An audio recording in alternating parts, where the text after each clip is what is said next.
ਧੰਨ ਧੰਨ ਸ੍ਰੀ ਗੁਰੂ ਗ੍ਰੰਥ ਸਾਹਿਬ ਜੀ ਦੀ ਪਾਵਨ ਹਜ਼ੂਰੀ ਵਿੱਚ ਬਿਰਾਜਮਾਨ ਸਾਧ ਸੰਗਤ ਜੀ, ਵਾਹਿਗੁਰੂ ਜੀ ਕਾ ਖਾਲਸਾ, ਵਾਹਿਗੁਰੂ ਜੀ ਕੀ ਫਤਿਹ।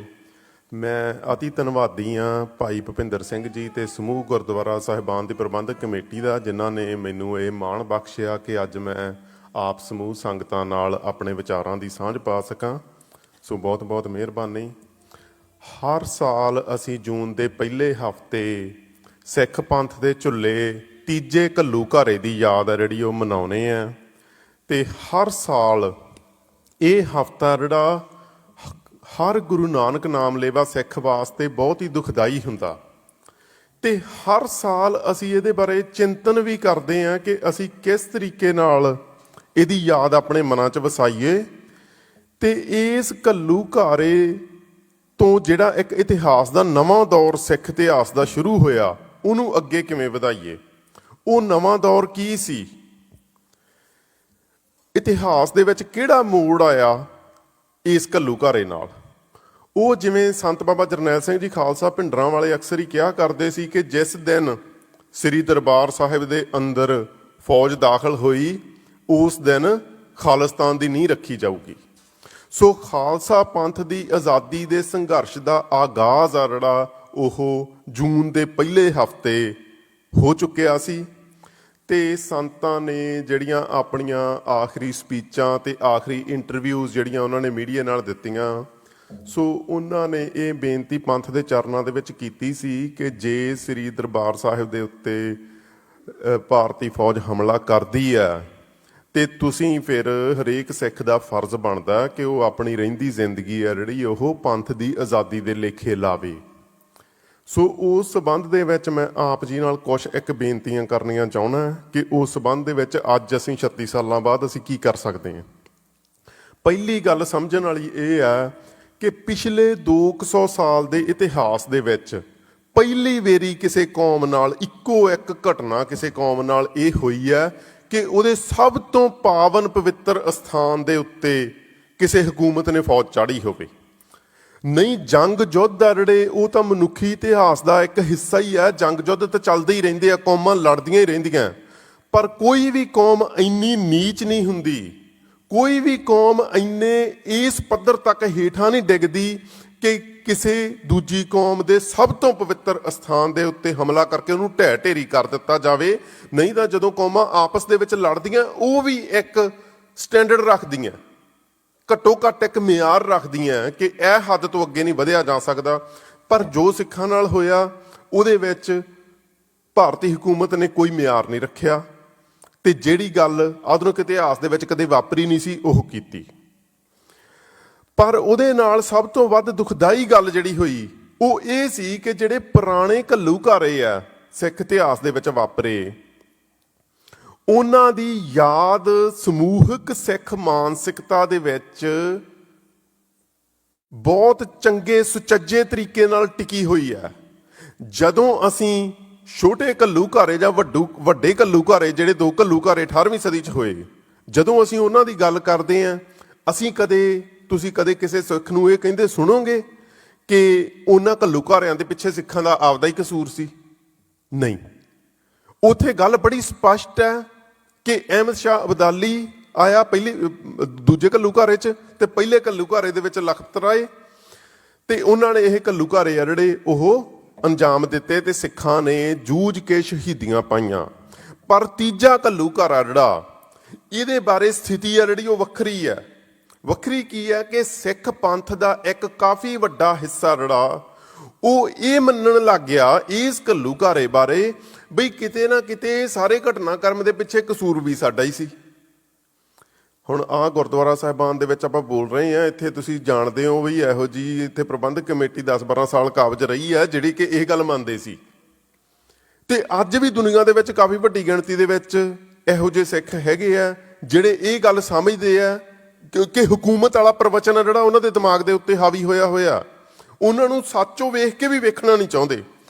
ਸੋ ਪਹਿਲੀ ਬੇਨਤੀ ਮੈਂ ਇਹ ਕਰਨੀ ਚਾਹੁੰਦਾ ਵੀ ਇਹ ਗੱਲ ਹੋਈ ਕਿਵੇਂ, ਇਹ ਕਰਾਮਾਤ ਹੋਈ ਕਿਵੇਂ ਕਿ ਸਰਕਾਰ ਨੇ ਪਹਿਲਾਂ ਸਾਡੀ ਨਸਲਕੁਸ਼ੀ ਕੀਤੀ, ਸਾਡਾ ਘਾਣ ਕੀਤਾ, ਸਾਡੇ ਗੁਰਦੁਆਰਿਆਂ ਦੇ ਉੱਤੇ ਅਟੈਕ ਕੀਤਾ, ਫਿਰ ਸਾਡੀ ਕੌਮ ਦੇ ਇੱਕ ਵੱਡੇ ਹਿੱਸੇ ਨੂੰ ਇਹ ਗੱਲ ਮਨਾ ਵੀ ਲਈ ਕਿ ਇਹ ਜੋ ਕੁਛ ਕੀਤਾ ਠੀਕ ਹੀ ਕੀਤਾ।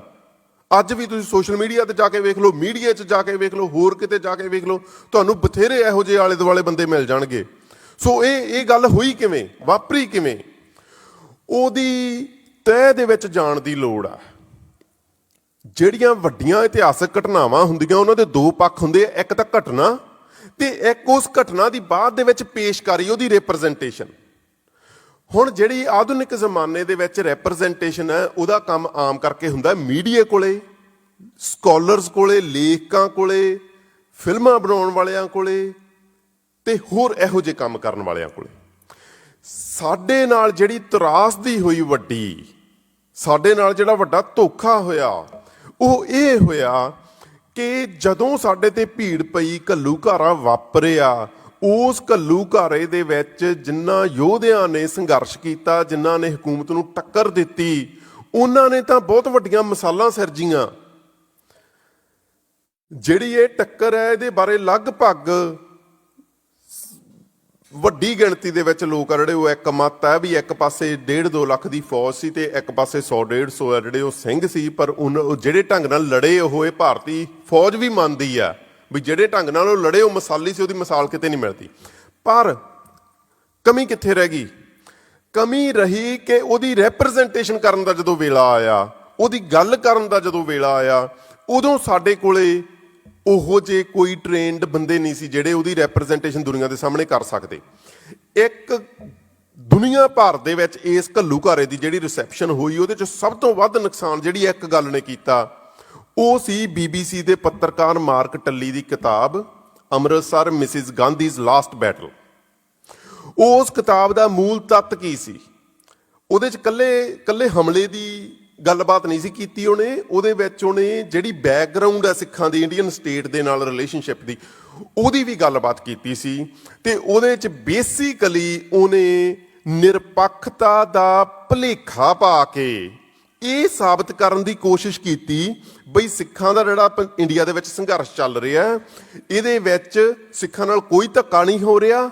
ਇਹ ਸਿੱਖਾਂ ਦੇ ਮਨ 'ਚ ਐਵੇਂ ਵਹਿਮ ਪਿਆ ਹੋਇਆ ਕਿ ਸਾਡੇ ਨਾਲ ਇੱਥੇ ਧੱਕਾ ਹੁੰਦਾ, ਤੇ ਐਵੇਂ ਹੀ ਉਹਨਾਂ ਨੇ ਇਹ ਸਾਰਾ ਸੰਘਰਸ਼ ਸ਼ੁਰੂ ਕੀਤਾ ਜਿਹਦੇ ਵਿੱਚੋਂ ਇਹ ਹਮਲਾ ਨਿਕਲਿਆ। ਹੁਣ ਮਾਰਕ ਟੱਲੀ ਨੇ ਇਹ ਗੱਲ ਸਥਾਪਿਤ ਕੀਤੀ ਇੰਗਲਿਸ਼ ਦੇ ਵਿੱਚ ਕਿਤਾਬ ਲਿਖ ਕੇ। ਜਦੋਂ ਹਮਲਾ ਹੋਇਆ ਸਾਰੀ ਦੁਨੀਆ ਦਾ ਧਿਆਨ ਆ ਜਿਹੜਾ ਉਹ ਸਿੱਖਾਂ ਦੇ ਮਸਲੇ ਵੱਲ ਖਿੱਚਿਆ ਗਿਆ। ਸਾਰੀ ਦੁਨੀਆ ਦੀ ਪੋਲੀਟੀਕਲ ਲੀਡਰਸ਼ਿਪ, ਸਾਰੀ ਦੁਨੀਆ ਦੇ ਪੱਤਰਕਾਰ, ਸਾਰੀ ਦੁਨੀਆ ਦੇ ਪ੍ਰੋਫੈਸਰ, ਇੰਟਲੈਕਚੁਅਲ, ਲੇਖਕ, ਸਾਰੇ ਉਹ ਇਸ ਮਸਲੇ ਬਾਰੇ, ਸਿੱਖਾਂ ਬਾਰੇ ਹੋਰ ਜਾਣਕਾਰੀ ਪ੍ਰਾਪਤ ਕਰਨਾ ਚਾਹੁੰਦੇ ਸੀ।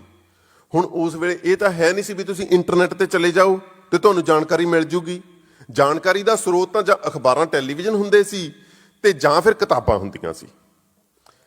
ਹੁਣ ਅਖਬਾਰਾਂ, ਟੈਲੀਵਿਜ਼ਨ ਦੇ ਪੱਤਰਕਾਰ ਜਿਹੜੇ ਉਹਨਾਂ ਦੀ ਕੋਈ ਸਿੱਖ ਇਤਿਹਾਸ ਦੇ ਉੱਤੇ ਕੋਈ ਉਹ ਐਕਸਪਰਟ ਤਾਂ ਹੁੰਦੇ ਨਹੀਂ ਸੀ। ਜਿਹੜੇ ਇੰਟਰਨੈਸ਼ਨਲ ਪ੍ਰੈਸ ਦੇ ਪੱਤਰਕਾਰ ਸੀ ਉਹਨਾਂ ਨੂੰ ਕੀ ਪਤਾ ਸੀਗਾ ਸਿੱਖ ਕੌਣ ਹੈ। ਸੋ ਉਹਨਾਂ ਨੇ ਜਾਣਕਾਰੀ ਕਿੱਥੋਂ ਲੈਣੀ ਸੀ? ਉਹਨਾਂ ਨੇ ਜਾਣਕਾਰੀ ਲੈਣੀ ਸੀ ਮਾਰਕ ਟੱਲੀ ਵਰਗੇ ਬੰਦਿਆਂ ਤੋਂ, ਉਹਨਾਂ ਦੀਆਂ ਕਿਤਾਬਾਂ ਤੋਂ। ਸੋ ਮਾਰਕ ਟੱਲੀ ਇਹ ਗੱਲ ਇੱਕ ਬਹੁਤ ਹਾਸੋਹੀਣੀ ਤੇ ਬੇਬੁਨਿਆਦ ਝੂਠੀ ਗੱਲ ਆਪਦੀ ਕਿਤਾਬ ਦੇ ਵਿੱਚ ਲਿਖਦਾ।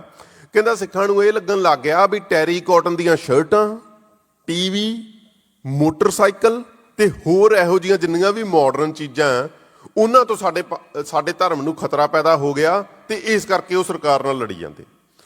ਹੁਣ ਜਿਹੜਾ ਮਾੜੀ ਮੋਟੀ ABC ਵੀ ਪੰਜਾਬ ਬਾਰੇ ਜਾਣਦਾ ਉਹ ਇਹ ਗੱਲ ਜਾਣਦਾ ਹੈ ਵੀ ਸੰਤ ਖੁਦ ਕਹਿੰਦੇ ਸੀ ਨੌਜਵਾਨਾਂ ਨੂੰ ਵੀ ਮੋਟਰਸਾਈਕਲ ਖਰੀਦੋ, ਤੇ ਮਾਰਕ ਟੱਲੀ ਕਹਿ ਰਿਹਾ ਵੀ ਇਹ ਮੋਟਰਸਾਈਕਲਾਂ ਤੋਂ ਉਹਨਾਂ ਨੂੰ ਖਤਰਾ ਸੀ।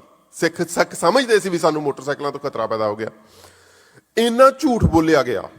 ਉਸ ਝੂਠ ਦਾ ਇਨਾਮ ਭਾਰਤ ਸਰਕਾਰ ਨੇ ਮਾਰਕ ਟੱਲੀ ਨੂੰ ਇਹ ਦਿੱਤਾ ਕਿ ਇੰਡੀਆ ਦੇ ਜਿਹੜੇ ਟੌਪ ਦੇ 5 ਇਨਾਮ ਹੈ ਇੰਡੀਅਨ ਗਵਰਨਮੈਂਟ ਵੱਲੋਂ ਦਿੱਤੇ ਜਾਂਦੇ ਆ, ਉਹਨਾਂ ਦੇ ਵਿੱਚ 2 ਹੈਗੇ ਆ ਪਦਮ ਸ਼੍ਰੀ ਤੇ ਪਦਮ ਭੂਸ਼ਣ, ਤੇ ਇਹ ਦੋਵੇਂ ਇਨਾਮ ਮਾਰਕ ਟੱਲੀ ਨੂੰ ਇੰਡੀਅਨ ਸਰਕਾਰ ਨੇ ਦਿੱਤੇ।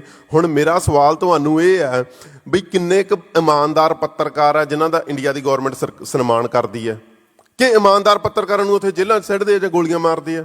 ਇਹੋ ਜਿਹੀਆਂ ਉਦਾਹਰਨਾਂ ਤਾਂ ਸਾਡੇ ਕੋਲ ਹੈਗੀਆਂ। ਸੋ ਜੇ ਮਾਰਕ ਟੱਲੀ ਨੇ ਇਮਾਨਦਾਰੀ ਨਾਲ ਕੰਮ ਕੀਤਾ ਹੁੰਦਾ ਤੇ ਉਹਨੂੰ ਇਨਾਮ ਨਹੀਂ ਸੀ ਮਿਲਣੇ, ਉਹਦਾ ਵੀਜ਼ਾ ਕੈਂਸਲ ਹੋ ਜਾਣਾ ਸੀ। ਪਰ ਵੀਜ਼ਾ ਕੈਂਸਲ ਕਰਨ ਦੀ ਥਾਂ ਤੇ ਇੰਡੀਅਨ ਗਵਰਨਮੈਂਟ ਨੇ ਉਹਨੂੰ ਆਨਰੇਰੀ ਸਿਟੀਜ਼ਨ ਬਣਾਇਆ। ਇੰਡੀਆ ਦਾ ਆਨਰੇਰੀ ਸਿਟੀਜ਼ਨ ਇੰਡੀਆ ਦੀ ਸਿਟੀਜ਼ਨਸ਼ਿਪ ਕਿਸੇ ਫੋਰਨਰ ਵਾਸਤੇ ਲੈਣੀ ਦੁਨੀਆ ਸਭ ਤੋਂ ਔਖਾ ਕੰਮ ਹੈ। 20 ਸਾਲ ਜਿਹੜਾ ਬੰਦਾ ਰਿਹਾ ਉੱਥੇ, ਉਹੀ ਸਿਟੀਜ਼ਨਸ਼ਿਪ ਵਾਸਤੇ ਅਪਲਾਈ ਕਰਦਾ, ਕਰ ਸਕਦਾ ਬਾਹਰਲਾ ਬੰਦਾ, ਇੱਥੋਂ ਵਾਂਗੂ ਨਹੀਂ ਗਾ। ਸੋ ਉਹਨੂੰ ਸਿਟੀਜ਼ਨਸ਼ਿਪ ਵੀ ਦਿੱਤੀ, 2 ਉਹਨੂੰ ਸਭ ਤੋਂ ਵੱਡੇ ਇਨਾਮ ਦਿੱਤੇ। ਕਿਉਂ ਦਿੱਤੇ? ਕਿਉਂਕਿ ਇੰਡੀਅਨ ਸਟੇਟ ਦਾ ਨੈਰੇਟਿਵ ਦੁਨੀਆ ਦੇ ਵਿੱਚ ਫੈਲਾਉਣ ਦੇ ਵਿੱਚ ਜਿੰਨਾ ਮਾਰਕ ਟੱਲੀ ਨੇ ਯੋਗਦਾਨ ਪਾਇਆ, ਇੰਡੀਅਨ ਗਵਰਨਮੈਂਟ ਆਪਦੀ ਸਾਰੀ ਵਾਹ ਲਾ ਕੇ ਨਹੀਂ ਸੀ ਕਰ ਸਕਦੀ। ਕਿਉਂ ਨਹੀਂ ਸੀ ਕਰ ਸਕਦੀ? ਕਿਉਂਕਿ ਜਦੋਂ ਲੜਾਈ ਚੱਲ ਰਹੀ ਹੁੰਦੀ ਹੈ, ਜਦੋਂ ਕੋਈ ਸੰਘਰਸ਼ ਚੱਲ ਰਿਹਾ ਹੁੰਦਾ, ਸਰਕਾਰ ਦੀ ਕ੍ਰੈਡੀਬਿਲਿਟੀ ਜ਼ੀਰੋ ਹੋ ਜਾਂਦੀ ਹੈ। ਇੰਡੀਅਨ ਗਵਰਨਮੈਂਟ ਉਦੋਂ ਹਮਲਾ ਕਰਨ ਵਾਲੀ ਧਿਰ ਸੀ, ਉਹਦੀ ਗੱਲ ਕਿਸੇ ਨੇ ਨਹੀਂ ਸੀ ਸੁਣਨੀ ਦੁਨੀਆ 'ਚ। ਸਾਰੀ ਪ੍ਰੈਸ ਨੂੰ, ਸਾਰੀ ਇੰਟਰਨੈਸ਼ਨਲ ਕਮਿਊਨਿਟੀ ਨੂੰ ਇਹ ਪਤਾ ਹੋਣਾ ਸੀ ਵੀ ਇਹਨਾਂ ਨੇ ਤਾਂ ਹਮਲਾ ਕੀਤਾ, ਇਹ ਸੱਚ ਕਿਉਂ ਦੱਸਣਗੇ? ਇਸੇ ਕਰਕੇ ਉਹਨਾਂ ਨੂੰ ਤੀਜੀ ਧਿਰ ਦੀ ਲੋੜ ਪਈ ਕਿ BBC ਦਾ ਪੱਤਰਕਾਰ ਹੈ, ਇਹ ਨਿਊਟਰਲ ਹੋਊਗਾ। ਈਵਨ ਪੰਜਾਬ ਦੇ ਵਿੱਚ ਸਾਡੇ ਲੋਕਾਂ ਨੂੰ ਵੀ ਇਹ ਭੁਲੇਖਾ ਸੀਗਾ ਵੀ ਜਿਹੜਾ ਰੇਡੀਓ ਹੈ ਸਰਕਾਰੀ, ਉਹਨੇ ਤਾਂ ਸੱਚ ਨਹੀਂ ਬੋਲਣਾ, ਹੋ ਸਕਦਾ BBC ਥੋੜ੍ਹਾ ਬਹੁਤਾ ਬੋਲ ਦੇਵੇ।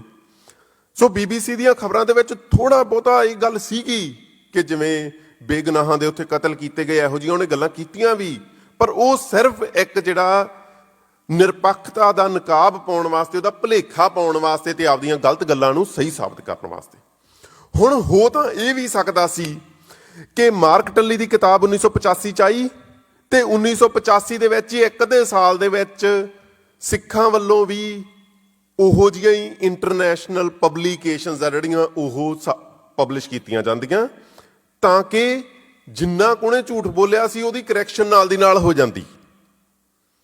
ਪਰ ਇਹ ਹੋਇਆ ਨਹੀਂ, ਅੱਜ ਤੱਕ ਵੀ ਨਹੀਂ ਹੋਇਆ ਲਗਭਗ।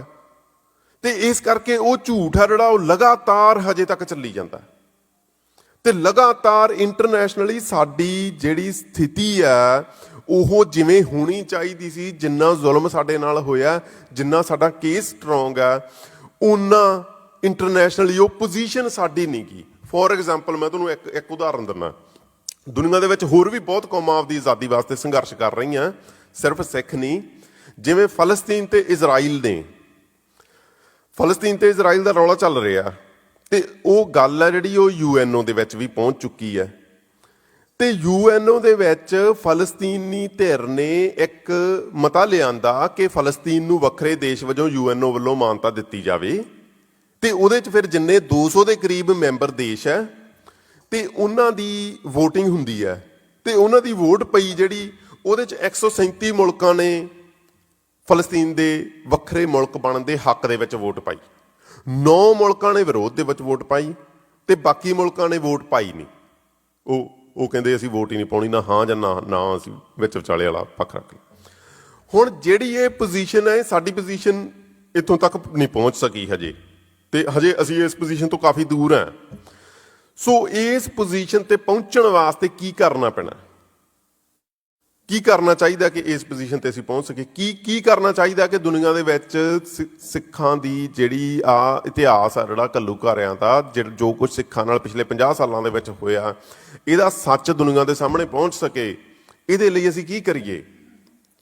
ਸੋ ਬੇਨਤੀ ਇਹ ਹੈ ਕਿ ਇਹਦੇ ਲਈ ਕੌਮ ਦੇ ਇੱਕ ਹਿੱਸੇ ਨੂੰ, ਇੱਕ ਭਾਵੇਂ ਛੋਟੇ ਜਿਹੇ ਹਿੱਸੇ ਨੂੰ, ਭਾਵੇਂ ਮੈਂ ਕਹਿੰਦਾ ਵੀ 3 ਕਰੋੜ ਦੀ ਕੌਮ ਦੇ ਵਿੱਚੋਂ 500 ਬੰਦਾ ਹੀ ਹੋਵੇ, ਹੁਣ 3 ਕਰੋੜ ਚੋਂ 500 ਬੰਦਾ ਤਾਂ ਬਹੁਤ ਜ਼ਿਆਦਾ ਨਹੀਂ, ਉਹਨੂੰ ਆਪਦੀ ਜ਼ਿੰਦਗੀ ਆ ਜਿਹੜੀ ਉਹ ਕੁਝ ਚੀਜ਼ਾਂ ਨੂੰ ਅਰਪਣ ਕਰਨੀ ਪੈਣੀ ਹੈ। ਜਿਹੜੀ ਜਦੋਂ ਕਿਸੇ ਇਤਿਹਾਸਕ ਤਰਾਸਦੀ ਦੀ ਰੈਪਰਜੈਂਟੇਸ਼ਨ ਕਰਨੀ ਹੈ, ਉਹ ਕੰਮ ਵੀ ਇੰਨਾ ਸੌਖਾ ਨਹੀਂ ਹੁੰਦਾ। ਉਹਦੇ ਵਾਸਤੇ ਇੱਕ ਬਹੁਤ ਲੰਮੇ ਟ੍ਰੇਨਿੰਗ ਦੇ ਪ੍ਰੋਸੈਸ ਦੇ ਵਿੱਚੋਂ ਲੰਘਣਾ ਪੈਂਦਾ। ਜਿਵੇਂ ਜੇ ਕਿਸੇ ਨੇ ਪੱਤਰਕਾਰ ਬਣਨਾ, ਕਿਸੇ ਇੰਟਰਨੈਸ਼ਨਲ ਨਿਊਜ਼ ਮੀਡੀਆ ਦਾ, ਕਿਵੇਂ ਬਣ ਸਕਦਾ ਉਹ? ਕੀ ਰਾਹ ਹੈ ਉਹਦਾ? ਰਾਹ ਇਹ ਹੈ ਕਿ ਉਹ ਪਹਿਲਾਂ ਕਿਸੇ ਚੰਗੀ ਯੂਨੀਵਰਸਿਟੀ ਦੇ ਵਿੱਚ ਜਰਨਲਿਜ਼ਮ ਦੇ ਕੋਰਸ ਦੇ ਵਿੱਚ ਦਾਖਲਾ ਲਊ, ਫਿਰ ਉਹ ਵਧੀਆ ਨੰਬਰਾਂ ਨਾਲ ਉਹਨੂੰ ਪਾਸ ਕਰੂ, ਫਿਰ ਉਹ ਵਧੀਆ 2-4 ਸਾਲ ਬਹੁਤ ਵਧੀਆ ਕੰਮ ਕਰਕੇ ਆਪਦੇ ਨਾਲ ਦਿਆਂ ਨਾਲੋਂ ਜ਼ਿਆਦਾ ਵਧੀਆ ਉਹਦਾ ਐਕਸਪੀਰੀਅੰਸ ਲਊਗਾ, ਫਿਰ ਉਹ ਕਿਤੇ ਜਾ ਕੇ ਕਿਸੇ ਵੱਡੇ ਮੀਡੀਆ ਅਦਾਰੇ ਦੇ ਵਿੱਚ ਉਹਨੂੰ ਜੌਬ ਮਿਲੂਗੀ ਤੇ ਫਿਰ ਉਹ ਜਾ ਕੇ ਆਪਦੀ ਗੱਲ ਰੱਖ ਸਕੂਗਾ। ਹੁਣ ਇਹ ਪ੍ਰੋਸੈਸ ਆ ਜਿਹੜਾ, ਇਹ ਪ੍ਰੋਸੈਸ ਘੱਟ ਤੋਂ ਘੱਟ ਬੰਦੇ ਦੀ ਜ਼ਿੰਦਗੀ ਦੇ 10-15 ਸਾਲ ਆ ਜਿਹੜੇ ਉਹ ਖਾ ਜਾਂਦਾ। ਤੇ ਜਦੋਂ ਅਸੀਂ ਜਿਹੜਾ ਸਾਡੀ ਤਰਾਸਦੀ ਹੋਈ ਹੈ, ਖਾਸ ਕਰਕੇ ਬਾਹਰਲੇ ਮੁਲਕਾਂ ਦੇ ਸਿੱਖਾਂ ਦੀ, ਉਹਦੇ 'ਚ ਇਹ ਹੈ ਵੀ ਜਿਹੜੇ ਇੱਥੇ ਬੱਚੇ ਸਾਡੇ ਪੜ੍ਹਦੇ ਆ ਯੂਨੀਵਰਸਿਟੀਆਂ ਦੇ ਵਿੱਚ, ਉਹ ਆਮ ਕਰਕੇ ਕੀ ਕਰਦੇ ਆ ਕਿ ਉਹ ਟੈਕਨੀਕਲ ਸਬਜੈਕਟ ਪੜ੍ਹਦੇ ਆ, ਜਿਵੇਂ ਮੈਡੀਕਲ ਦੀ ਪੜ੍ਹਾਈ ਜਾਂ ਇੰਜੀਨੀਅਰਿੰਗ। ਹੁਣ ਉਹ ਟੈਕਨੀਕਲ ਸਬਜੈਕਟ ਆਪਣੇ ਆਪ ਲਈ ਤਾਂ ਜਿਹੜਾ ਕੋਈ ਪੜ੍ਹਦਾ ਉਹਦੇ ਲਈ ਬਹੁਤ ਵਧੀਆ ਚੀਜ਼ ਹੈ, ਕੋਈ ਮਾੜੀ ਗੱਲ ਨਹੀਂ ਉਹਦੇ 'ਚ, ਪੜ੍ਹਨੇ ਚਾਹੀਦੇ ਆ ਉਹ ਵੀ। ਪਰ ਜੇ ਤੁਸੀਂ ਕੌਮ ਦੀ ਗੱਲ ਰੱਖਣੀ ਚਾਹੁੰਦੇ ਆ ਤਾਂ ਤੁਹਾਨੂੰ ਵੱਖਰੇ ਸਬਜੈਕਟ ਪੜ੍ਹਨ ਦੀ ਲੋੜ ਹੈ, ਜਿਵੇਂ ਜਰਨਲਿਜ਼ਮ। ਜਿਵੇਂ ਕੈਨੇਡਾ ਦੇ ਵਿੱਚ ਤੁਸੀਂ ਇੱਕ ਨਾਂ ਸੁਣਦੇ ਹੋਵੋਗੇ, CBC ਦਾ ਪੱਤਰਕਾਰ ਟੈਰੀ ਮਿਲੈਸਕੀ। ਉਹਨੇ ਮੈਨੂੰ ਲੱਗਦਾ ਵੀ ਕਿਮ ਬੋਲਨ ਨੇ ਸਿੱਖਾਂ ਦੀ ਮਿਸ ਰਿਪਰਜ਼ੈਂਟੇਸ਼ਨ ਕਰਨ ਦੇ ਵਿੱਚ ਕੈਨੇਡੀਅਨ ਪਬਲਿਕ ਦੇ ਸਾਹਮਣੇ ਬਹੁਤ ਵੱਡਾ ਰੋਲ ਪਲੇ ਕੀਤਾ। ਤੇ ਕਮਿਊਨਿਟੀ ਆ ਜਿਹੜੀ ਮੈਂ ਪਿਛਲੇ 10 12 13 ਸਾਲ ਤੋਂ ਵੇਖ ਰਿਹਾ ਵੀ ਉਹਨਾਂ ਦੇ ਸਾਹਮਣੇ ਬੇਵੱਸ ਹੋਈ ਵੀ ਆ, ਕਿਉਂਕਿ ਸਾਡੀ ਜਦੋਂ ਅਸੀਂ ਉਹਨਾਂ ਦਾ ਜਵਾਬ ਦਿੰਦੇ ਵੀ ਆ, ਭਾਵੇਂ ਅਸੀਂ ਸੱਚੇ ਆ, ਸਾਡੀ ਆਵਾਜ਼ ਤਾਂ ਸਾਡੇ ਆਪਣੇ ਆਪ ਦੇ ਵਿੱਚ ਹੀ ਰਹਿ ਜਾਂਦੀ ਆ। ਹੁਣ ਜੇ ਮੈਂ ਆਹ ਸਟੇਜ ਤੋਂ ਬੋਲ ਰਿਹਾ, ਮੇਰੀ ਆਵਾਜ਼ ਕਿੱਥੇ ਜਾਣੀ ਆ? ਜਾਂ ਤੁਹਾਡੇ ਤੱਕ ਜਾਣੀ ਆ, ਤੇ ਜਾਂ ਜਿਹੜੇ ਫੇਸਬੁੱਕ ਤੇ ਲਾਈਵ ਵੇਖ ਰਹੇ ਉਹ ਵੀ ਸਾਡੇ ਹੀ ਬੰਦੇ ਆ। ਪਰ ਮੇਰੀ ਆਵਾਜ਼ ਕਿਵੇਂ ਜਾਊਗੀ ਇਹ ਸਰਕਲ ਤੋਂ ਬਾਹਰ? ਇਹ ਸਰਕਲ ਤੋਂ ਬਾਹਰ ਤਾਂ ਜਾਊਗੀ ਜੇ ਮੇਨ ਸਟ੍ਰੀਮ ਮੀਡੀਆ 'ਚ ਮੈਨੂੰ ਕੋਈ ਥਾਂ ਮਿਲੂਗੀ। ਪਰ ਕੈਨੇਡੀਅਨ ਮੇਨ ਸਟ੍ਰੀਮ ਮੀਡੀਆ ਜਿਹੜਾ, ਉਹਦੇ ਵਿੱਚ ਐਂਟੀ ਸਿੱਖ ਬਾਇਸ ਇੰਨੀ ਕੁ ਜ਼ਿਆਦਾ ਕਿ ਉਹ ਸਿੱਖਾਂ ਬਾਰੇ ਮਾੜੀ ਮੋਟੀ ਵੀ ਸਿੰਪੈਥੈਟਿਕ ਲਿਖਤ ਹੈ ਜਿਹੜੀ ਉਹ ਛਾਪਦੇ ਨਹੀਂ। ਮੈਨੂੰ ਇੱਕ ਸੱਜਣ ਮਿਲਿਆ, ਉਹਨੇ 1984 ਬਾਰੇ ਲੇਖ ਲਿਖਿਆ ਸੀਗਾ, ਤੇ ਉਹ ਨਿਊਯਾਰਕ ਟਾਈਮਸ 'ਚ ਉਹਦਾ ਲੇਖ ਛਪਿਆ ਸੀ। ਹਾਲਾਂਕਿ ਨਿਊਯਾਰਕ ਟਾਈਮਸ ਕੈਨੇਡੀਅਨ ਅਖਬਾਰਾਂ ਦੇ ਸਾਹਮਣੇ ਕਿਤੇ ਵੱਡਾ ਅਖਬਾਰ ਹੈ। ਉਹ ਕਹਿੰਦਾ ਮੈਂ ਲੇਖ ਲਿਖ ਕੇ ਇੱਕ ਹੋਰ ਗਲੋਬ ਐਂਡ ਮੇਲ ਨੂੰ ਭੇਜਿਆ, ਉਹ ਕਹਿੰਦੇ ਨਹੀਂ ਜੀ ਅਸੀਂ ਨਹੀਂ ਲਾਉਣਾ। ਸੋ ਇਹ ਅਮਰੀਕਨ ਮੀਡੀਆ ਜਿਹੜਾ ਉਹ ਸਿੱਖਾਂ ਤੇ ਇੰਨਾ ਐਂਟੀ ਨਹੀਂ ਗਾ ਜਿੰਨਾ ਕੈਨੇਡੀਅਨ ਮੀਡੀਆ। ਉਹਦਾ ਕਾਰਨ ਕੀ ਹੈ ਕਿ ਜਿੰਨੇ ਕੁ ਸਾਡੇ ਕੁਛ ਗਿਣਤੀ ਦੇ ਉਂਗਲਾਂ ਤੇ ਗਿਣੇ ਜਾਣ ਜੋਗੇ ਲੋਕ ਜਿਹੜੇ ਸਾਡੇ ਮੀਡੀਆ ਦੇ ਵਿੱਚ ਆਏ ਆ, ਉਹਨਾਂ ਦੀ ਸੋਚ ਉੱਥੋਂ ਤੱਕ ਪਹੁੰਚਦਿਆਂ ਸਾਡੇ ਹੀ ਉਲਟ ਹੋ ਜਾਂਦੀ ਹੈ। ਸੋ ਜਿੰਨੇ ਕੁ ਸਾਡੇ ਪੱਤਰਕਾਰ ਹੈਗੇ ਵੀ ਆ ਕੈਨੇਡੀਅਨ ਮੇਨ ਸਟ੍ਰੀਮ ਮੀਡੀਆ 'ਚ, ਉਹ ਲਗਭਗ ਉਹ ਦੂਜੀ ਬੋਲੀ ਬੋਲਦੇ ਆ, ਕਿਉਂਕਿ ਉਹਨਾਂ ਦੀ ਟ੍ਰੇਨਿੰਗ ਹੀ ਉੱਥੇ ਉਸ ਹਿਸਾਬ ਦੀ ਹੋ ਜਾਂਦੀ ਹੈ। ਸੋ ਇਹਦੇ ਲਈ ਫਿਰ ਕੀ ਕੀਤਾ ਜਾਵੇ? ਕਿਉਂਕਿ ਜਿੰਨਾ ਚਿਰ ਅਸੀਂ ਰੈਪਰਜ਼ੈਂਟੇਸ਼ਨ ਵਾਲੀ ਇਹਨੂੰ ਮਾਸਟਰ ਨਹੀਂ ਕਰਾਂਗੇ, ਇਸ ਗੇਮ ਦੇ ਵਿੱਚ ਨਹੀਂ ਪਵਾਂਗੇ, ਸਾਡੀ ਦੁਨੀਆ ਦੇ ਸਾਹਮਣੇ ਗੱਲ ਆ ਜਿਹੜੀ ਉਹ ਨਹੀਂ ਰੱਖੀ ਜਾਣੀ। ਅਸੀਂ ਹੋਰ ਜਿੰਨੇ ਮਰਜ਼ੀ ਐਫਰਟ ਕਰ ਲਈਏ, ਜਿੱਥੋਂ ਤੱਕ ਮਰਜ਼ੀ ਪਹੁੰਚ ਕਰ ਲਈਏ, ਜਿੰਨੇ ਮਰਜ਼ੀ ਧਰਨੇ ਮੁਜ਼ਾਹਰੇ ਜਿੰਨੇ ਮਰਜ਼ੀ ਲੋਕੀ ਇਕੱਠੇ ਕਰ ਲਈਏ, ਸਾਡੀ ਗੱਲ ਕਿਤੇ ਨਹੀਂ ਜਾ ਸਕਦੀ ਜਿੰਨਾ ਚਿਰ ਸਾਡੀ ਗੱਲ ਦੀ ਰੈਪਰਜ਼ੈਂਟੇਸ਼ਨ ਆ ਜਿਹੜੀ ਉਹ ਸਹੀ ਨਹੀਂ ਹੁੰਦੀ। ਉਹਦੇ ਲਈ ਇੱਕ ਮਾਹੌਲ ਆ ਜਿਹੜਾ ਉਹ ਬਿਲਡ ਕਰਨਾ ਜ਼ਰੂਰੀ ਹੁੰਦਾ, ਨਹੀਂ ਤਾਂ ਬੱਚੇ ਆ ਜਿਹੜੇ ਉਹਨਾਂ ਦੇ ਵਿੱਚ ਇੰਸਪੀਰੇਸ਼ਨ ਆ ਜਿਹੜੀ ਉਹ ਸਬਜੈਕਟ ਪੜ੍ਹਨ ਦੀ ਉਹ ਪੈਦਾ ਨਹੀਂ ਹੁੰਦੀ। ਜਿਹੜੀ ਆਮ ਕਰਕੇ ਜਿਹੜਾ ਡਾਇਸਪੋਰਾ ਆ ਉਹਦੀ ਸਮੱਸਿਆ, ਸਿੱਖ ਡਾਇਸਪੋਰਾ ਜਿਹੜਾ ਵੱਖੋ ਵੱਖਰੇ ਪੱਛਮੀ ਮੁਲਕਾਂ ਦੇ ਵਿੱਚ ਰਹਿ ਰਿਹਾ, ਉਹਦੀ ਸਮੱਸਿਆ ਇੱਕ ਇਹ ਹੈ ਬਈ ਸਾਡਾ ਫੋਕਸ ਆ ਜਿਹੜਾ ਉਹ ਹੁਣ ਤੱਕ ਦੋ ਗੱਲਾਂ ਤੇ ਰਿਹਾ। ਇੱਕ ਤਾਂ ਜਿਹੜੀਆਂ ਕਿ ਦੋਵੇਂ ਗੱਲਾਂ ਚੰਗੀਆਂ ਮਾੜੀਆਂ ਨਹੀਂ ਗੀਆਂ। ਇੱਕ ਤਾਂ ਜਿਹੜੀ ਇਕਨੋਮਿਕ ਸਿਕਿਉਰਿਟੀ, ਉਹਦੇ ਤੇ ਸਾਡਾ ਫੋਕਸ ਹੈ ਵੀ ਇਕਨੋਮਿਕਲੀ ਹਰ ਪਰਿਵਾਰ ਜਿਹੜਾ ਵਧੀਆ, ਜਿਹੜੀ ਚੰਗੀ ਗੱਲ ਆ, ਬਹੁਤ ਵਧੀਆ ਗੱਲ ਆ। ਦੂਜਾ ਸਾਡਾ ਫੋਕਸ ਰਿਹਾ ਪੋਲੀਟਿਕਸ, ਕਿ ਸਾਡੇ ਬੰਦੇ ਪੋਲੀਟੀਕਲੀ ਅੱਗੇ ਆਉਣ। ਪਰ ਮੈਂ ਤੁਹਾਨੂੰ ਇਹ ਗੱਲ ਪੁੱਛਣੀ ਚਾਹੁੰਦਾ ਵੀ ਜਿੰਨੇ ਕੁ MP ਇਸ ਕਮਿਊਨਿਟੀ ਦੇ ਕੈਨੇਡੀਅਨ ਪਾਰਲੀਮੈਂਟ 'ਚ ਬੈਠੇ ਆ, ਉਸ ਲੈਵਲ ਦੀ ਸਾਡੀ ਕਿਤੇ ਸਾਡੇ ਘੱਲੂ ਘਾਰੇ ਦੀ ਗੱਲ ਚੱਲ ਰਹੀ ਹੈ? ਨਹੀਂ ਚੱਲ ਰਹੀ। ਕਿਉਂ ਨਹੀਂ ਚੱਲ ਰਹੀ? ਕਿਉਂਕਿ ਉਹਨਾਂ MPs ਤੋਂ ਵੱਡੀ ਤਾਕਤ ਹੈ ਜਿਹੜੀ ਉਹ ਮੀਡੀਆ, ਜਿੱਥੇ ਸਾਡੀ ਕੋਈ ਰੈਪਰਜ਼ੈਂਟੇਸ਼ਨ ਨਹੀਂ ਗੀ। ਇੱਕ ਹੋਰ ਉਦਾਹਰਨ ਤੁਹਾਨੂੰ ਮੈਂ ਦੇਣੀ ਚਾਹੁੰਦਾ। Canadian prime minister Justin Trudeau ਨੇ ਥੋੜਾ ਜਿਹਾ ਜਿਹੜਾ ਸਿੱਖਾਂ ਦੇ ਹੱਕ ਦੇ ਵਿੱਚ ਗੱਲਾਂ ਕੀਤੀਆਂ, ਕੁਛ ਸਟੈਂਡ ਲਿਆ, ਤੇ ਉਹਦੀ ਕੀ ਹਾਲਤ ਕੀਤੀ? ਜਿਹੜੀ ਇੰਡੀਅਨ ਟ੍ਰਿਪ ਦੇ ਦੌਰਾਨ ਮੀਡੀਆ ਨੇ ਕੀ ਹਾਲਤ ਕੀਤੀ, ਕਿਸ ਢੰਗ ਨਾਲ ਘੜੀਸਿਆ ਗਿਆ। ਹਾਲਾਂਕਿ ਮਸਲਾ ਕੁਛ ਵੀ ਨਹੀਂ ਸੀ, ਪਰ ਕਿੰਨਾ ਡੈਮੇਜ ਹੋ ਗਿਆ। ਹੁਣ ਜਦੋਂ ਇੱਕ ਪੋਲੀਟੀਕਲ ਲੀਡਰ ਹੈ ਜਿਹੜਾ, ਉਹਨੇ ਤਾਂ ਕੋਈ ਨਾ ਕੋਈ ਕੈਲਕੂਲੇਸ਼ਨ ਤਾਂ ਉਹਨੇ ਲੈਣੀ ਹੁੰਦੀ ਆ ਆਪਦੀ। ਜਦੋਂ ਉਹਨੂੰ ਸਿੱਖਾਂ ਨਾਲ ਨਰਮ ਹੋਣ ਕਰਕੇ, ਸਿੱਖਾਂ ਨਾਲ ਨੇੜਤਾ ਹੋਣ ਕਰਕੇ ਉਹਦੀ ਮੀਡੀਆ ਨੇ ਉਹਨੂੰ ਇੰਨੇ ਬੁਰੇ ਤਰੀਕੇ ਨਾਲ ਘੜੀਸਤਾ, ਤੇ ਅਗਲੀ ਵਾਰੀ ਉਹਨੂੰ 100 ਵਾਰੀ ਸੋਚਣਾ ਪਊਗਾ ਸਿੱਖਾਂ ਦੇ ਹੱਕ 'ਚ ਕੋਈ ਗੱਲ ਕਰਨ ਲੱਗੇ ਨੂੰ। ਇਕੱਲੇ ਉਹਨੂੰ ਨਹੀਂ, ਬਾਕੀ ਲੀਡਰਾਂ ਨੂੰ ਵੀ ਕੰਨ ਹੋ ਗਏ ਕਿ ਜੇ ਤੁਸੀਂ ਇਸ ਪਾਸੇ ਜਾਓਗੇ ਤੁਹਾਡੇ ਨਾਲ ਇਹ ਕਰਾਂਗੇ। ਇਹ ਪਾਵਰ ਹੈ ਮੀਡੀਆ ਦੀ, ਇਹ ਪਾਵਰ ਹੈ ਰੈਪਰਜ਼ੈਂਟੇਸ਼ਨ ਦੀ। ਤੁਸੀਂ ਦੇਖੋ, ਅਸੀਂ ਜਦੋਂ ਸੰਤ ਜਰਨੈਲ ਸਿੰਘ ਜੀ ਖਾਲਸਾ ਭਿੰਡਰਾਂ ਵਾਲਿਆਂ ਦੀ ਗੱਲ ਕਰਦੇ ਹਾਂ, ਤੇ ਮੈਂ ਆਪਾਂ ਮੰਨ ਕੇ ਚੱਲਦੇ ਹਾਂ ਵੀ ਆਪਾਂ ਸਾਰਿਆਂ ਨੇ ਉਹਨਾਂ ਦੀਆਂ ਸਪੀਚਾਂ ਸੁਣੀਆਂ ਜਿਹੜੀਆਂ ਕਿ ਇੰਟਰਨੈਟ ਤੇ ਆਮ ਹੀ ਮਿਲ ਜਾਂਦੀਆਂ, ਪਰ ਕੀ ਸੁਣੀਆਂ? ਮੈਨੂੰ ਲੱਗਦਾ ਨਹੀਂ। ਕਿਉਂ ਨਹੀਂ ਲੱਗਦਾ ਮੈਨੂੰ? ਹਰ ਸਪੀਚ ਦੇ ਵਿੱਚ, ਜੇ ਕਿਸੇ ਨੇ ਧਿਆਨ ਨਾਲ ਸੁਣੀਆਂ, ਹਰ ਸਪੀਚ ਦੇ ਵਿੱਚ ਮੀਡੀਆ ਦਾ ਕ੍ਰਿਟੀਕ ਹੈ। ਕਿਉਂ? ਹਰ ਸਪੀਚ ਦੇ ਵਿੱਚ ਅਖਬਾਰਾਂ ਦੀ ਗੱਲ ਹੈ, ਹਰ ਸਪੀਚ ਦੇ ਵਿੱਚ ਜਿਹੜੀਆਂ ਝੂਠੀਆਂ ਖਬਰਾਂ ਜਿਹੜੀਆਂ ਸਿੱਖਾਂ ਦੇ ਵਿਰੁੱਧ ਲੱਗ ਰਹੀਆਂ ਉਹਦੀ ਗੱਲ ਹੈ। ਕਿਉਂ ਇੰਨਾ ਫੋਕਸ ਆ? ਕਿਉਂਕਿ ਸੰਤਾਂ ਨੂੰ ਇਸ ਗੱਲ ਦੀ ਪ੍ਰਤੀਤੀ ਸੀ, ਜਿਹੜੀ ਨਾ ਸੰਤਾਂ ਤੋਂ ਪਹਿਲਾਂ ਦੀ ਸਿੱਖ ਲੀਡਰਸ਼ਿਪ ਨੂੰ ਸੀ ਤੇ ਨਾ ਸੰਤਾਂ ਤੋਂ ਬਾਅਦ ਦੀ ਸਿੱਖ ਲੀਡਰਸ਼ਿਪ ਨੂੰ ਸੀ, ਕਿ ਕਿਸੇ ਸੰਘਰਸ਼ ਨੂੰ ਅੱਗੇ ਚਲਾਉਣ ਵਾਸਤੇ ਲੋਕਾਂ ਦੇ ਵਿੱਚ ਉਸ ਸੰਘਰਸ਼ ਦੀ ਰਿਪਰੈਜ਼ੈਂਟੇਸ਼ਨ ਕਰਨ ਵਾਲੇ ਸਾਧਨ ਆ ਜਿਹੜੇ, ਉਹ ਹਰੇਕ ਕੌਮ ਦੇ ਆਪਦੇ ਜ਼ਰੂਰ ਹੋਣੇ ਚਾਹੀਦੇ ਆ। ਇਹ ਗੱਲ ਦੀ ਪ੍ਰਤੀਤੀ ਸੀ, ਇਹ ਗੱਲ ਪੁਰਾਣੇ ਸਿੱਖਾਂ ਨੂੰ ਪਤਾ ਸੀ। ਤੁਸੀਂ ਇੱਕ ਗੱਲ ਤੇ ਜਿਹੜੀ ਤੇ ਅਸੀਂ ਕਦੇ ਵਿਚਾਰ ਨਹੀਂ ਕੀਤਾ, ਉਹ ਇਹ ਹੈ 1920 ਦੇ ਵਿੱਚ, 100 ਸਾਲ ਪਹਿਲਾਂ ਅੱਜ ਤੋਂ, ਪੰਜਾਬ ਦੇ ਵਿੱਚ ਦਰਜਨਾਂ ਸਿੱਖ ਅਖਬਾਰ ਨਿਕਲਦੇ ਸੀ। ਦਰਜਨਾਂ, ਕੋਈ ਗਿਣਤੀ ਨਹੀਂ ਸੀ, ਪੰਜਾਬੀ 'ਚ ਵੀ, ਉਰਦੂ 'ਚ ਵੀ। ਅੱਜ ਕਿੰਨੇ ਸਿੱਖ ਅਖਬਾਰ? ਕਿੱਥੇ ਗਏ ਉਹ? ਕੀ ਅੱਜ ਸਾਨੂੰ ਮੀਡੀਆ ਦੀ ਲੋੜ ਮੁੱਕ ਗਈ? ਪੰਜਾਬ 'ਚ ਕਿੰਨੇ ਜਿਨ੍ਹਾਂ ਨੂੰ ਅਸੀਂ ਸਿੱਖ ਅਖਬਾਰ ਕਹਿ ਸਕਦੇ ਹਾਂ? ਅੱਧੀ ਦਰਜਨ ਵੀ ਨਹੀਂ ਹੋਣੇ, ਤੇ ਉਹਨਾਂ ਦੀ ਵੀ ਰੀਚ ਜ਼ਿਆਦਾ ਨਹੀਂ ਗੀ, ਉਹ ਵੀ ਦੂਜੇ ਅਖਬਾਰਾਂ ਦੇ ਮੁਕਾਬਲੇ ਤੇ ਮਾਰਜੀਨਲਾਈਜ਼ਡ ਹੈ। ਸੋ ਇਹ ਹੋਇਆ ਕੀ? ਕਿਉਂਕਿ 47 ਤੋਂ ਬਾਅਦ ਸਿੱਖ ਲੀਡਰਸ਼ਿਪ ਨੂੰ, ਸਿੱਖ ਲੀਡਰਸ਼ਿਪ ਹੈ ਜਿਹੜੀ, ਉਹ ਆਮ ਕਰਕੇ ਸੰਤਾਂ ਦੇ ਸੀਨ ਤੇ ਆਉਣ ਤੱਕ ਉਹ ਇੰਨੀ ਕੁ ਨਕੰਮੀ ਸੀ ਕਿ ਉਹਨੂੰ ਇਹਨਾਂ ਗੱਲਾਂ ਦੀ ਕੋਈ ਸਾਰ ਹੀ ਨਹੀਂ ਸੀ, ਤੇ 47 ਤੋਂ ਬਾਅਦ ਵੀ ਇਸ ਗੱਲ ਦੀ ਸਾਰ ਨਹੀਂ ਗੀ।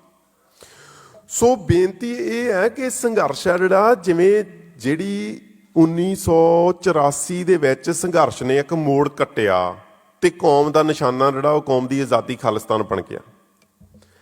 ਹੁਣ ਇਹ ਸਾਨੂੰ ਨਹੀਂ ਪਤਾ ਕਿ ਇਹਨੂੰ ਕਿੰਨਾ ਸਮਾਂ ਲੱਗਣਾ, ਇਹਨੂੰ 5 ਸਾਲ ਲੱਗਣੇ, 10 ਸਾਲ ਲੱਗਣੇ, 100, 200, 500 ਸਾਲ ਲੱਗਣਾ, ਅਸੀਂ ਕੁਛ ਨਹੀਂ ਅੱਜ ਕਹਿ ਸਕਦੇ। ਪਰ ਇਹ ਜ਼ਰੂਰ ਸਾਡਾ ਫਰਜ਼ ਬਣਦਾ ਕਿ ਅਸੀਂ ਜਦੋਂ ਇਸ ਰਾਹ ਤੇ ਤੁਰ ਰਹੇ ਹਾਂ, ਸਾਡੀ ਕੋਈ ਲੰਮੀ ਸਟ੍ਰੈਟਜੀ ਚਾਹੀਦੀ ਹੈ। ਸੋ ਉਸ ਸੰਬੰਧ ਦੇ ਵਿੱਚ ਮੇਰੀ ਬੇਨਤੀ ਇਹ ਹੈ ਕਿ ਸਮੂਹ ਜਿਹੜੀ ਸਿੱਖ ਕੌਮ ਦੀ ਅੱਜ ਜਦੋਂ ਅਸੀਂ 84 ਨੂੰ ਯਾਦ ਕਰ ਰਹੇ ਹਾਂ, ਤਾਂ ਸਾਨੂੰ ਜਿਹੜੀ ਸਟ੍ਰੈਟਜੀ ਅਸੀਂ ਬਣਾਉਣੀ ਹੈ ਉਹ 2084 ਨੂੰ ਧਿਆਨ 'ਚ ਰੱਖ ਕੇ ਬਣਾਉਣੀ ਚਾਹੀਦੀ ਹੈ ਕਿ 2084 ਤੱਕ ਅਸੀਂ ਕੀ ਚਾਹੁੰਦੇ ਹਾਂ, ਕਿ 2084 ਤੱਕ ਦਾ ਸਾਡੇ ਕੋਲੇ ਕੋਈ ਨਾ ਕੋਈ ਰੂਪ ਰੇਖਾ ਉਹਦੀ ਚਾਹੀਦੀ ਹੈ, ਕੋਈ ਨਾ ਕੋਈ ਖਾਕਾ ਚਾਹੀਦਾ ਉਹਦਾ, ਕਿ ਅਸੀਂ ਆਹ ਕੰਮ ਕਰਨੇ ਚਾਹੁੰਦੇ ਹਾਂ। ਸੋ ਜਿਹੜੀ ਰਿਪਰੈਜ਼ੈਂਟੇਸ਼ਨ ਮੈਂ ਜੇ ਇੱਕ ਹੀ ਗੱਲ ਛੋਈ ਆ, ਉਹਦੇ ਵਿੱਚ ਜੇ ਅੱਜ ਸਾਡੇ ਜਿਹੜੇ ਯੰਗ ਵਿਦਿਆਰਥੀ ਆ ਜਿਹੜੇ ਉਹ ਉਸ ਰਾਹ ਤੇ ਤੁਰਦੇ ਆ, ਤਾਂ ਉਹ ਅੱਜ ਤੋਂ 10 ਸਾਲ ਤੱਕ ਅਸੀਂ ਆਸ ਕਰ ਸਕਦੇ ਹਾਂ ਵੀ ਇੰਟਰਨੈਸ਼ਨਲ ਮੀਡੀਆ ਦੇ ਵਿੱਚ ਉਹਨਾਂ ਦੀ ਇੱਕ ਪ੍ਰੈਜ਼ੈਂਸ ਹੋ ਸਕਦੀ ਹੈ। ਸੋ ਜੇ 200-400 ਸਿੱਖ ਬੱਚੇ ਬੱਚੀਆਂ ਜਿਹੜੇ ਉਹ ਇਸ ਰਾਹ ਤੇ ਅੱਜ ਤੁਰਦੇ ਆ, ਤਾਂ 10 ਸਾਲਾਂ ਨੂੰ ਜਿਹੜੀ ਸਾਡੀ ਇੰਟਰਨੈਸ਼ਨਲ ਮੀਡੀਆ ਦੇ ਵਿੱਚ ਪ੍ਰੈਜ਼ੈਂਸ ਆ ਉਹ ਬਹੁਤ ਪਾਵਰਫੁਲ ਬਣ ਜਾਣੀ ਆ। ਸੋ ਉਹਦੇ ਵਾਸਤੇ ਬੇਨਤੀ ਇਹ ਹੈ ਕਿ ਜਿੰਨੀ ਕੁ ਸਾਡੇ ਕੋਲੇ ਫਾਈਨੈਂਸ਼ੀਅਲ ਪਾਵਰ ਹੈ, ਜਿੰਨੀ ਕੁ ਸਾਡੀ ਆਰਥਿਕਤਾ ਜਿੰਨੀ ਕੁ ਵੱਡੀ ਹੈ, ਸਾਡੇ ਵਾਸਤੇ ਕਿੱਡੀ ਕੁ ਗੱਲ ਹੈ। ਆਮ ਪਰਿਵਾਰ ਆ ਜਿਹੜਾ ਡਾਇਸਪੋਰਾ ਦੇ ਵਿੱਚ, ਉਹ ਇਕਨੋਮਿਕਲੀ ਇੰਨਾ ਸਟਰੋਂਗ ਹੈ ਕਿ ਉਹ ਆਪਦੇ ਬੱਚੇ ਨੂੰ ਕਿਸੇ ਵੀ ਵਧੀਆ ਤੋਂ ਵਧੀਆ ਯੂਨੀਵਰਸਿਟੀ 'ਚ ਪੜ੍ਹਾ ਸਕਦਾ। ਆਮ ਜਿਹੜਾ ਵੈਲ ਸੈਟਲਡ ਪਰਿਵਾਰ ਆ ਜਿਹੜਾ, ਉਹ ਇਹ ਕੋਈ ਖਾਸ ਵੱਡੀ ਗੱਲ ਨਹੀਂ ਕੀ। ਸੋ ਕਿਉਂ ਨਹੀਂ ਅਸੀਂ ਕਰਦੇ? ਕਿਉਂ ਅਸੀਂ ਹੋਰ ਮਾਇਆ ਇਕੱਠੀ ਕਰਨ ਦੇ ਦੌੜ 'ਚ ਹੀ ਆਪ ਪਹਿਲਾਂ ਪਏ ਰਹਿੰਦੇ ਆ, ਫਿਰ ਅਸੀਂ ਹੋਰ ਮਾਇਆ ਇਕੱਠੀ ਕਰਨ ਦੀ ਦੌੜ 'ਚ ਬੱਚਿਆਂ ਨੂੰ ਪਾ ਦਿੰਦੇ ਹਾਂ। ਪਰ ਉਹ ਲੈ ਕੇ ਕਿੱਥੇ ਜਾਣੀ ਹੈ? ਜੇ ਬੱਚੇ ਅੜੇ, ਜੇ ਉਹਨਾਂ ਨੂੰ ਆਪਦੀ ਆਇਡੈਂਟਿਟੀ ਨਾਲ ਕੋਈ ਲਗਾ ਨਹੀਂ ਗਾ, ਆਪਦੇ ਇਤਿਹਾਸ ਨਾਲ ਕੋਈ ਲਗਾ ਨਹੀਂ ਗਾ, ਫਿਰ ਤਾਂ ਜਿਹੜਾ ਪੱਛਮੀ ਮੁਲਕ ਹੈ, ਜਿਹੜਾ ਇੱਥੋਂ ਦਾ ਸੱਭਿਆਚਾਰ ਹੈ, ਇਹ ਤਾਂ ਇੱਕ ਰੇਗਿਸਤਾਨ ਦੀ ਨਿਆਈ ਹੈ ਵੀ ਜਿਹੜੀ ਨਦੀ ਇਹਦੇ 'ਚ ਪੈ ਗਈ ਉਹਨੇ ਸੁੱਕਦੀ ਨੇ ਸੁੱਕ ਜਾਣਾ। ਆਉਂਦੀ ਹਰ ਪੀੜ੍ਹੀ ਨੇ ਰਲਦੇ ਮੇਨ ਸਟ੍ਰੀਮ ਦੇ ਵਿੱਚ ਰਲਦੇ ਜਾਣਾ। ਸੋ ਮੇਨ ਗੱਲ ਆ ਜਿਹੜੀ ਆਇਡੈਂਟਿਟੀ ਨੂੰ ਬਰਕਰਾਰ ਰੱਖਣ ਦੀ, ਉਹ ਇਹ ਹੈ ਵੀ ਪਹਿਲੀ ਗੱਲ ਜਿਹੜੀ ਬੱਚੇ ਆ ਜਿਹੜੇ ਉਹ ਸਿੱਖੀ ਨਾਲ ਜੁੜਨ, ਤੇ ਗੁਰੂ ਘਰ ਆ ਜਿਹੜੇ ਸਾਰੇ ਹੀ ਲਗਭਗ ਉਹ ਬਹੁਤ ਵੱਡੀ ਜ਼ਿੰਮੇਵਾਰੀ ਨਿਭਾ ਰਹੇ ਆ। ਤੇ ਮੈਂ ਬੇਨਤੀ ਕਰਨੀ ਚਾਹੁੰਦਾ ਵੀ ਪਹਿਲਾ ਕੰਮ ਆ ਜਿਹੜਾ ਸਾਡਾ ਉਹ ਇਹ ਹੋਣਾ ਚਾਹੀਦਾ ਪਹਿਲੀ ਜਿਹੜੀ ਸਭ ਤੋਂ ਵੱਡੀ ਗੱਲ ਆ ਜਿਹੜੀ, ਇੱਕ ਤਾਂ ਹਰ ਸਿੱਖ ਆ ਜਿਹੜਾ, ਖਾਸ ਕਰਕੇ ਜਿਹੜਾ ਅੰਮ੍ਰਿਤਧਾਰੀ ਸਿੱਖ ਆ, ਉਹਨੇ ਸ੍ਰੀ ਗੁਰੂ ਗ੍ਰੰਥ ਸਾਹਿਬ ਦੀ ਸੰਪੂਰਨ ਸੰਥਿਆ ਜ਼ਰੂਰ ਕੀਤੀ ਹੋਵੇ। ਤੇ ਦੂਜੀ ਗੱਲ ਆ ਵੀ ਉਹ ਸੰਥਿਆ ਬੱਚਿਆਂ ਨੂੰ ਵੀ ਕਰਵਾਵੇ।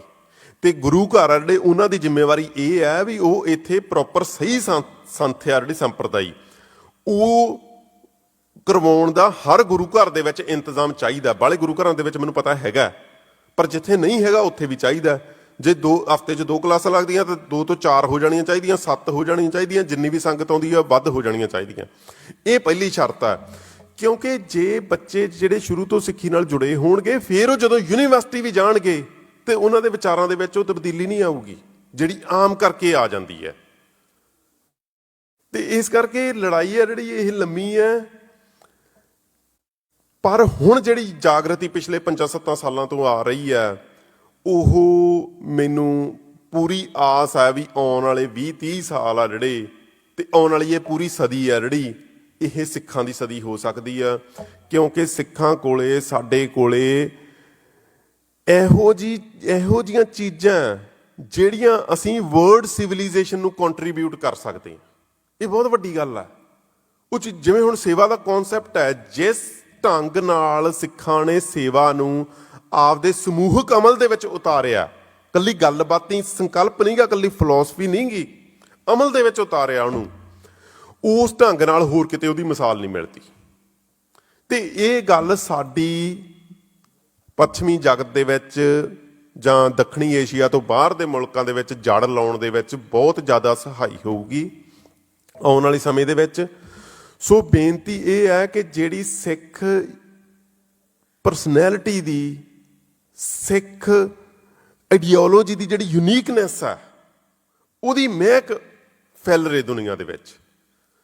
ਉਹਦੀ ਮਹਿਕ ਤਾਂ ਹੀ ਫੈਲਣੀ ਹੈ ਜੇ ਅਸੀਂ ਦੁਨੀਆ ਦੇ ਜਿਹੜੇ ਪ੍ਰੋਸੈਸ ਚੱਲ ਰਹੇ ਉਹਨਾਂ ਦੇ ਵਿੱਚ ਪਾਰਟੀਸਪੇਟ ਕਰਾਂਗੇ, ਉਹਨਾਂ ਦੇ ਵਿੱਚ ਡਾਇਲੋਗ ਦੇ ਵਿੱਚ ਆਵਾਂਗੇ।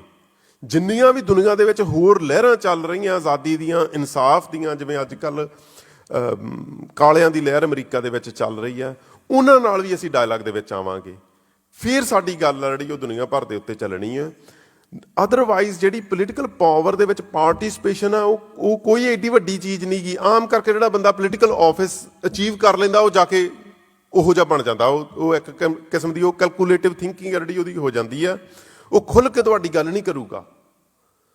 ਪਰ ਜੇ ਤੁਹਾਡੇ ਕੋਲੇ ਕੋਈ ਚੰਗਾ ਵਰਲਡ ਲੈਵਲ ਦਾ ਜਰਨਲਿਸਟ ਹੈ, ਕੋਈ ਇੰਟਲੈਕਚੁਅਲ ਹੈ, ਕੋਈ ਆਥਰ ਹੈ, ਉਹ ਤੁਹਾਡੀ ਗੱਲ ਆ ਜਿਹੜੀ ਉਹ ਹਰ ਸਟੇਜ 'ਤੇ ਜਾ ਕੇ ਖੁੱਲ੍ਹ ਕੇ ਕਰੂਗਾ।